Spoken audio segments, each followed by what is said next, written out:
मैं एमपी को भी विशेष बधाई दूंगा, क्योंकि आज एक साथ 2 वंदे भारत ट्रेनें ये मेरे मध्य प्रदेश के भाई बहनों को मिली है। अभी तक यात्री भोपाल से दिल्ली के बीच वंदे भारत एक्सप्रेस के सफर का आनंद ले रहे थे। अब भोपाल से इंदौर और भोपाल से जबलपुर का सफर तेज भी होगा, आधुनिक भी होगा और सुविधा से संपन्न भी होगा। साथियों, मैं जानता हूं कि आप सभी अपने अपने बूथ में वर्ष भर बहुत व्यस्त रहते हैं। केंद्र सरकार के 9 वर्ष पूरे होने पर देश भर में जो कार्यक्रम हो रहे हैं और उसमें आप लोग जो मेहनत करते हैं, दिन रात जुटे रहते हैं, उसकी जानकारियां लगातार मुझ तक पहुंच रही है। मैं जब अमेरिका और मिस्र में था, तब भी आपके प्रयासों के बारे में मुझे लगातार जानकारी मिलती रहती थी। इसलिए वहां से आने के बाद सबसे पहले आप सभी से मिलना ये मेरे लिए ज्यादा सुखद है, ज्यादा आनंददायक है। भारत माता की। साथियों, भाजपा की सबसे बड़ी ताकत, भाजपा की सबसे बड़ी ताकत ये सबसे बड़ी ताकत आप सभी कार्यकर्ता है।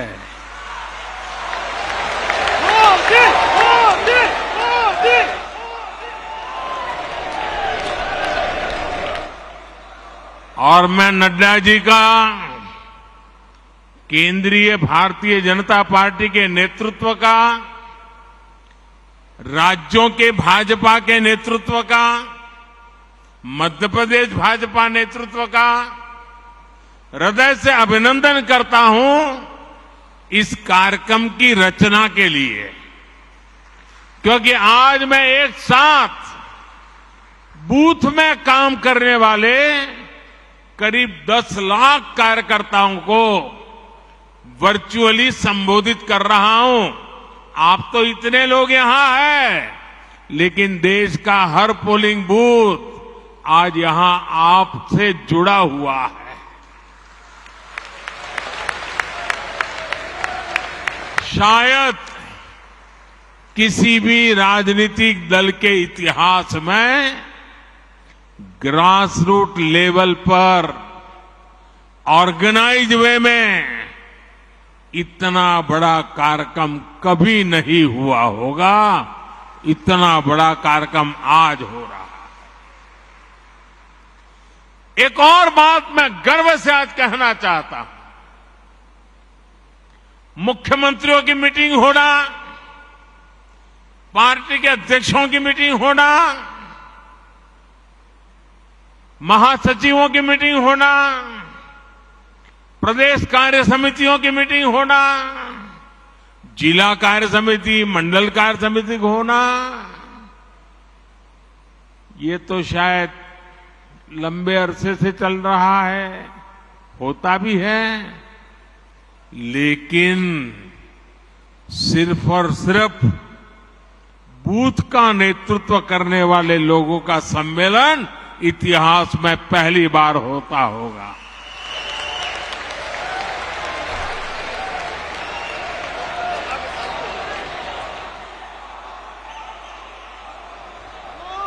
साथियों, आप सिर्फ बीजेपी ही नहीं, आप सब सिर्फ दल ही नहीं, देश के संकल्पों की सिद्धि के भी मजबूत सिपाही है। भाजपा के हर कार्यकर्ता के लिए देश हित सर्वोपरि है। दल से बड़ा देश है। जहां दल से बड़ा देश हो, ऐसे कर्मठ कार्यकर्ताओं से बात करने के का मेरे लिए भी एक मंगल अवसर है। मैं भी बहुत उत्सुक हूं। मुझे नड्डा जी ने बताया कि मोदी जी आज भाषण तो बाद में, आज कुछ सवाल जवाब हो जाए।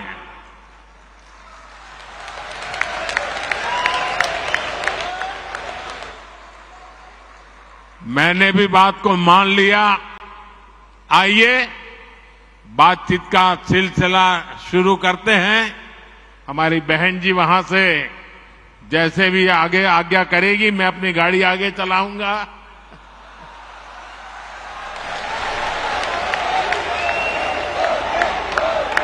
श्री राम पटेल, दमोह, मध्य प्रदेश। श्री राम पटेल, दमोह, मध्य प्रदेश। किस तरफ है? आदरणीय, हाँ बताइए बताइए। आदरणीय मोदी, दिख रहा है, मैं स्क्रीन पे देख रहा हूं, आपको बताइए। आदरणीय मोदी जी प्रणाम।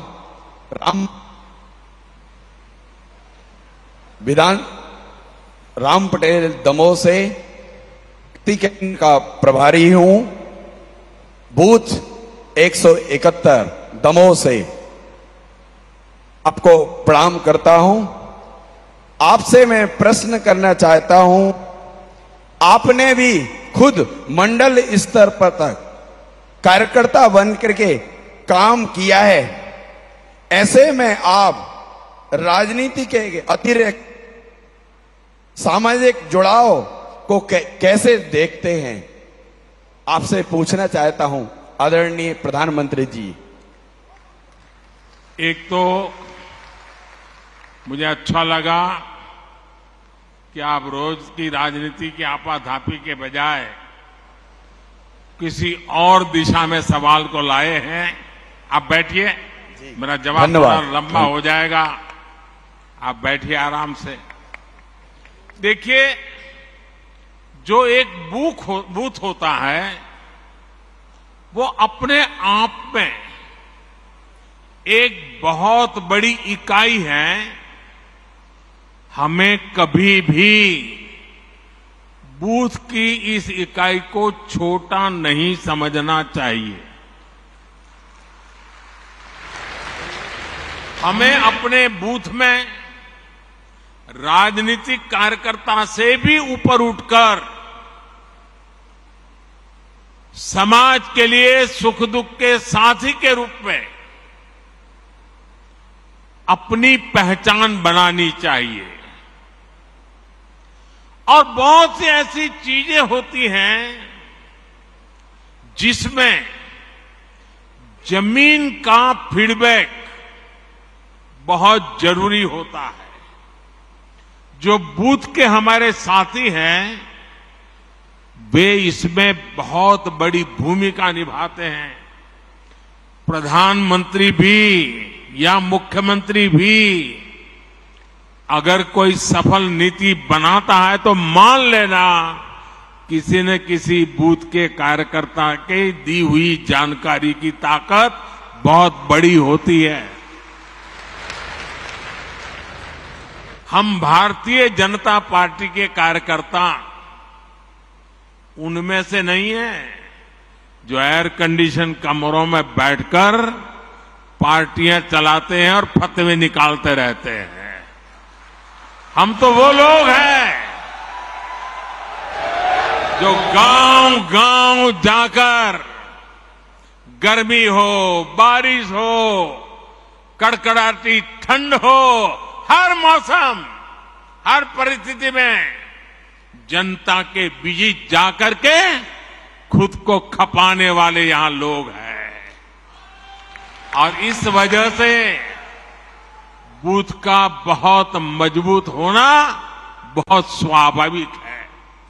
मुझे याद है कि अगर ये बूथ कमेटी नहीं होती तो शायद ही कभी उज्ज्वला योजना का विचार ही नहीं आता।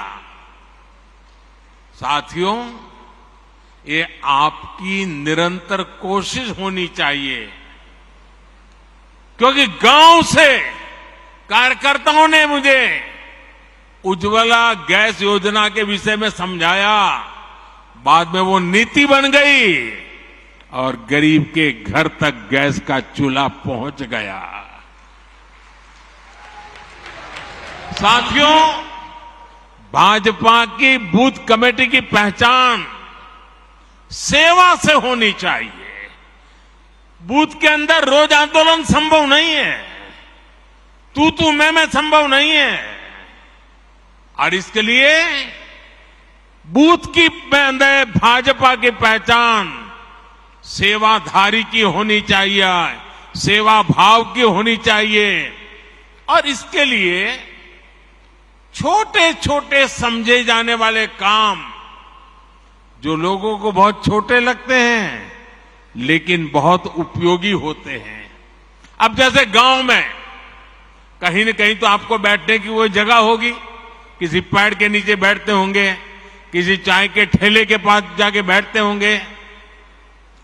क्या कभी आपने सोचा है कि सुबह अखबार पढ़ लिए, शाम को दोपहर के बाद वहां जाएंगे, एक खटिया में सारे अखबार लगा देंगे और गांव वालों जिसको भी अखबार पढ़ना होगा वहां आएगा, बैठेगा, अखबार पढ़ेगा, देश और दुनिया की बात करेगा। आपने तो अखबार पढ़ लिया था, लेकिन वो अखबार अब पूरे बूथ के लोगों के काम आ रहा है। देखिए, कोई खर्चा नहीं, वो आपको आपका नेता मानने लग जाएगा कि नहीं मानने लग जाएगा। कभी कभी हम अखबार में एडवर्टाइजमेंट देखते हैं, भारत सरकार की एडवर्टाइजमेंट आती है, राज्य सरकार की एडवर्टाइजमेंट आती है, अपने पार्टी के नेताओं की तस्वीर उसमें होती है। क्या हम एक नियम बना सकते हैं कि अपने बूथ के अंदर एक जगह फिक्स करें और अखबार में जो एडवर्टाइजमेंट आई है उसको उस दिन काट करके उसको एक बड़ा बोर्ड बना करके वहां लटका दें। आपके बूथ के लोगों को पता चल जाएगा कि भाई आज की खबर कहां है, उस पेड़ के नीचे वो लटकता है ना, चलो वहां चले जाते हैं, देख लेते हैं। बहुत बड़ी ताकत बन जाती है।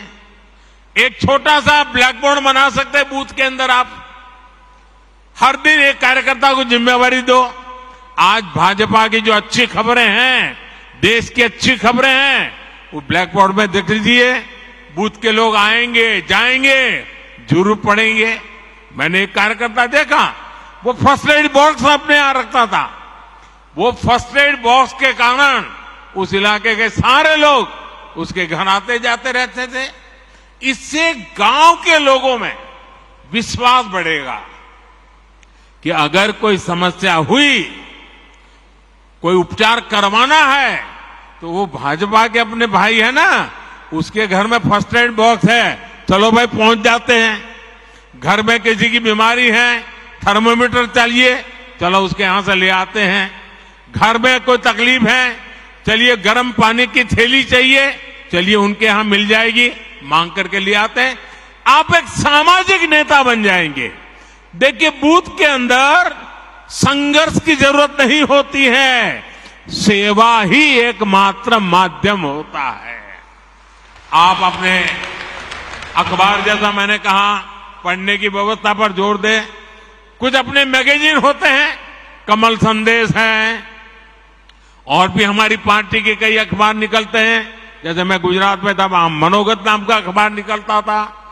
ये मैगजीन जो आता है, हमने तय करना चाहिए कि भाई चलिए मंडे को ये मैगजीन इस घर में देंगे, फिर दूसरे दिन सुबह जाके मांगेंगे, कल आपने पढ़ लिया होगा, ले लेंगे, दूसरे दिन दूसरे के घर देंगे, फिर 24 घंटे के बाद जाएंगे, फिर वहां से ले लेंगे।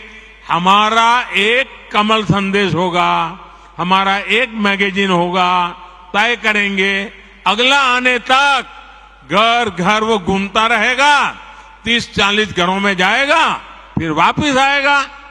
आप खुद तो अपने लिए खर्चा करते हैं, पढ़ते हैं, लेकिन वही अगर आप मोहल्ले में पहुंचा देंगे तो फायदा होगा। अब देखिए गांव में खेती के समय यूरिया खरीदने के लिए गांव वाले निकलते हैं, हर कोई अलग अलग जाता है, हर कोई न कोई व्हीकल करके उठा करके ले आता है। मान लीजिए आपने गांव वालों को इकट्ठा कर दिया, उनका एक व्हाट्सएप ग्रुप बना दिया और आपने उनको कहा, अच्छा भाई देखिए बताओ किसको कितना यूरिया चाहिए, चलिए 2-4 लोग मेरे साथ, और हम सब मिलकर के पूरा गांव का यूरिया एक ही व्हीकल में ले आए तो किराया कम हो जाएगा, गांव के लोगों का पैसा बच जाएगा। वो आपको तारीफ करेंगे कि नहीं करेंगे? आपका गौरवगान करेंगे कि नहीं करेंगे? आपका कोई खर्चा हुआ क्या? नहीं हुआ। ऐसे छोटे छोटे काम हमने देखा है कि गांव हो या शहर, अगर कुछ करने की भावना सब में ही होती है, पर अक्सर माध्यम नहीं होता है। लेकिन जैसे ही कोई व्यक्ति माध्यम बन जाता है, नेतृत्व करने लग जाता है, तो सेवा भाव वाले लोग उसके साथ जुड़ ही जाते हैं भैया। अगर कोई व्यक्ति घर घर जाकर कहता है कि कोई पुरानी किताब है तो मुझे दे दीजिए, आप देखेंगे हर घर से बच्चे आकर खुद अपनी किताब आपको पुरानी दे देंगे। आप जरा घर में उस किताबों को ठीक कर ले बूथ के कार्यकर्ता, और फिर जो गरीब बच्चे हैं उनमें वो किताब बांट दे अपने बूथ में, हर गरीब परिवार के पास किताब पहुंच जाएगी। आप उनको लगेगा अरे मेरे बच्चे पढ़ाई करें, इसकी वो चिंता कर रहा है। जब मैं गुजरात में मुख्यमंत्री था, मणिनगर मेरा विधानसभा क्षेत्र था, तो मैंने आंगनवाड़ी की चिंता करना काम अपने जिम्मे लिया, अपने कार्यकर्ताओं को तैयार किया, भाई आपको आंगनवाड़ी में चक्कर काटना है और क्या करना है, किसी न किसी नए साथी को ले जाओ। अगर खजूर की सीजन है, आंगनवाड़ी में जाकर हर एक बच्चे को 2-2 खजूर खिला दो। अगर बेर की सीजन है, आंगनवाड़ी के बच्चों को जाकर के 2-2 बेर खिला दो।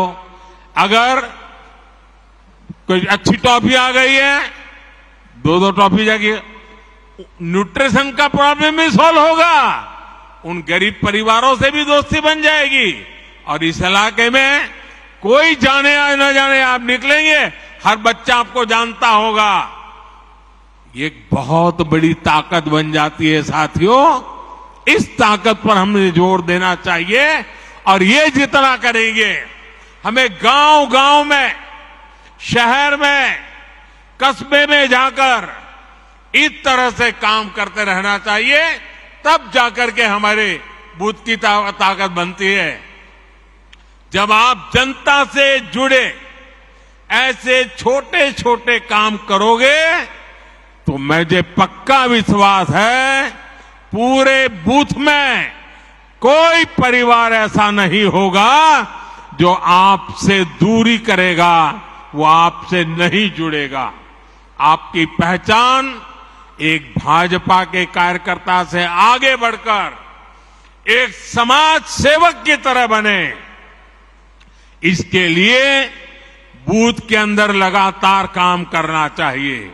और यहां से आप बूथों में जाने वाले हो, अलग अलग बूथ में रहने वाले हो, वहां जरूर जाकर के इन चीजों का प्रयोग कीजिए। आप देखना, आपकी तरफ देखने का, आपके बूथ के कार्यकर्ताओं की तरफ देखने का पूरा दृष्टिकोण बदल जाएगा। आइए, कुछ और साथी भी पूछना चाहते हैं, अगले सवाल पर चलते हैं। अगला प्रश्न Shri Salla Ramakrishnan, Andhra Pradesh. Good morning sir, my name is Salla Ramakrishna, Araku parliament district. कहाँ से बोल रहे हैं भाई? हाँ, दिखाई दिया। हाँ, बोलिए। नमस्ते।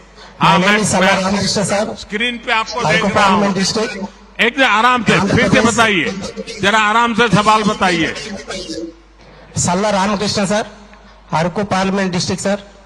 आई am belongs to tribal community, Paderu assembly, booth number 281 sir. My question to you sir, our government is doing so much activities in India level sir, in village level also. As worker as a BJP, I want to ask how to go to the field to contribute in this process sir. बैठिए। आप काम तो कर ही रहे, कहीं ज्यादा काम करने के लिए कह रहे हैं।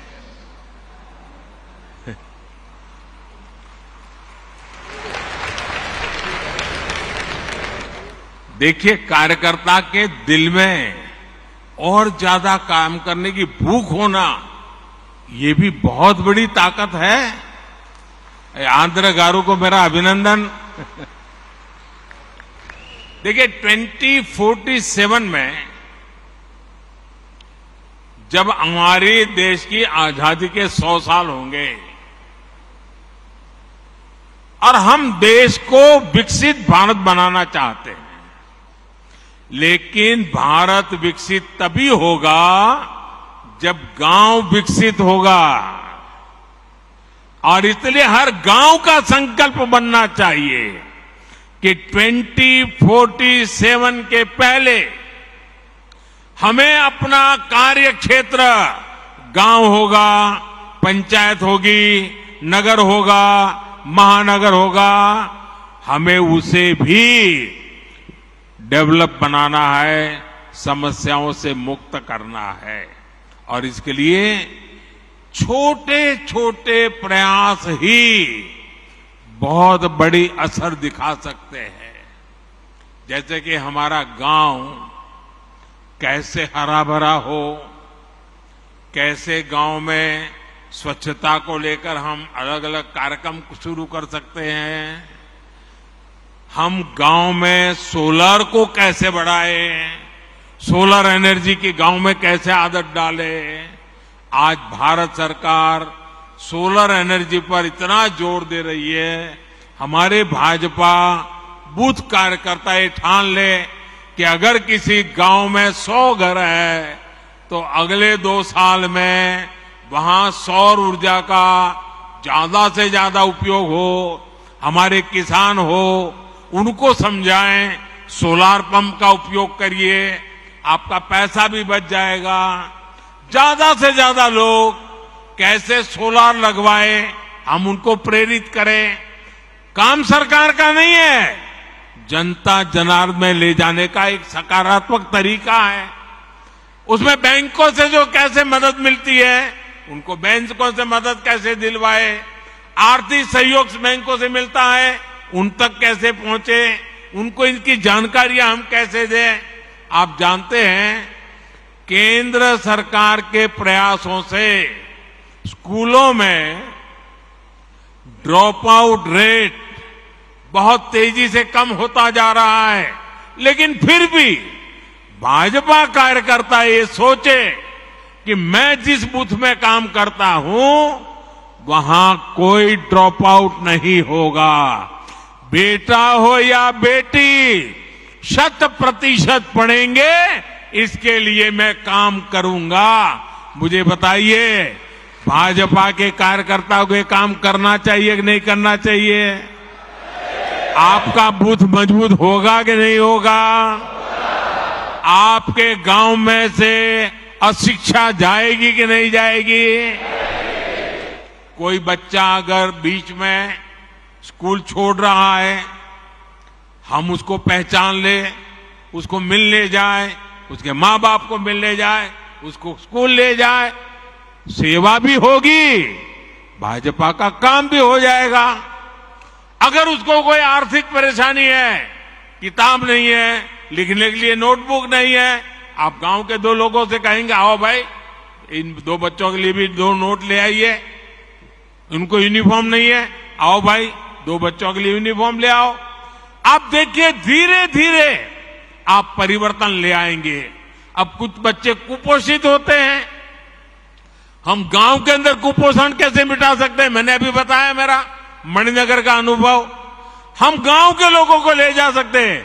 इतना ही नहीं, किसी को कहेंगे भाई जन्मदिन आंगनवाड़ी में मनाओ, आपके पिताजी की मृत्यु की तिथि है आंगनवाड़ी में मनाओ, आपकी शादी की सालगिरह है आंगनवाड़ी में मनाओ, घर से कुछ बना करके ले आओ, चलो इन 30-40 बच्चे होते हैं खिलाओ, कुपोषण भी जाएगा और उनको अपना जन्मदिन मनाने का आनंद भी आएगा। मैं मानता हूं कि हमने ऐसे तरीके ढूंढने चाहिए। और जितने जैसे जहां पर डेयरी का काम है वो दूध इकट्ठा कर करके पिला सकते हैं। मैं समझता हूं कि यही तरीके होते हैं जिन तरीकों से हम बहुत तेजी से आगे बढ़ सकते हैं। और मैं मानता हूं इसका आदत लोगों को भी लगेगा, ऐसा नहीं है कि नहीं लगेगा। और इसलिए मेरा आग्रह है कि हम इन बातों को ज्यादा महत्व दें। अपने गांव के अंदर इसी प्रकार के काम को, अब जैसे अंकुरित मूंग होता है, अंकुरित चना होता है, अपने घर में करें 100 ग्राम, इतना अंकुरित हो जाएगा। आपने वहां बांट दिया आंगनवाड़ी में, आंगनवाड़ी के बच्चों का कुपोषण से लड़ाई लड़ने की ताकत आएगी, पोषण बढ़ेगा। देखिए सरकार की योजनाओं से ज्यादा समाज की शक्ति जुड़ जाती है तो निश्चित परिणाम अवश्य मिलते हैं। और हम चाहते हैं कि 2047 भारत को विकसित बनाना है, तो ऐसी हर छोटी चीजों को, हर समस्या से हमें मुक्ति लेना नहीं है। वो और मुक्ति हम लाएंगे तो हम परिणाम लाएंगे। आप जानते हैं कि देश में नई नेशनल एजुकेशन पॉलिसी बनी है। उसमें एक बात कही गई है कि बच्चों को प्रैक्टिकल नॉलेज, पढ़ाना कम, सीखना ज्यादा, टीचिंग नहीं लर्निंग। ये जब आया है, क्या कभी हम जाएं स्कूल में और मास्टर जी से बात करें कि चलो आज बच्चों को हम जरा बाहर ले जाते हैं, मैं भी साथ में आता हूं और बच्चों को बताएंगे, देखिए भाई बरगद का पेड़ कौन सा है, चलो देखो, नीम का पेड़ कहाँ है, देखो, चलो ढूंढ के लाओ कौन सा पेड़ है, फूल है तो कौन सा फूल है। बच्चों की पढ़ाई भी हो जाएगी।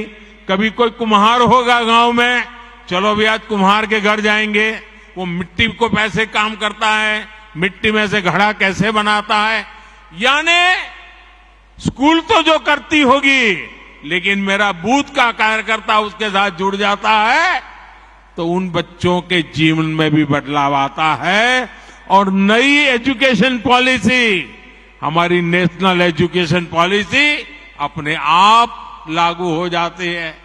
कई ही हस्तशिल्पी होते हैं, चीजें कैसे बनाते हैं, बच्चे जब बारीक से देखते हैं कि सुई धागे से ऐसे ऐसे काम होता है, बच्चे का एक विश्वास बनता है, हम एक सामाजिक कार्यकर्ता बन जाते हैं।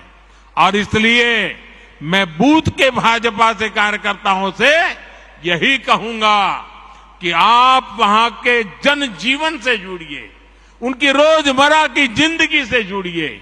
उनकी रोजमर्रा की जिंदगी में राजनीति नहीं होती है, उनकी रोजमर्रा की जिंदगी में आगे बढ़ने का इरादा होता है। उस आगे बढ़ने के इरादे को पहचानिए और अपने आप को उसके साथ जोड़िए, वो आपके साथ जुड़ जाएगा। आपका बूथ मजबूत बनने से कोई रोक नहीं सकता है और इसके लिए हमने आगे बढ़ना चाहिए। आइए अगले सवाल की तरफ चलते हैं। अगले प्रश्न के लिए हमारे बीच श्री रिपू सिंह बिहार से।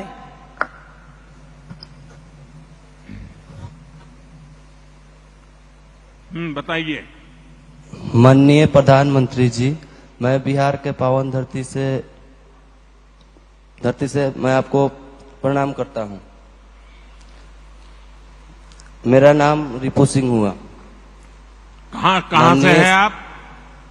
जी, कहां से हैं? मैं मोतिहारी जिला से हूं। बताइए। मेरा प्रश्न यह है कि सरकार की कल्याणकारी योजनाओं को विकसित काम से जुड़े काम को ज्यादा से ज्यादा लोगों के पास कैसे पहुंचाया जा सकता है? बैठिए, मैं बताता हूं।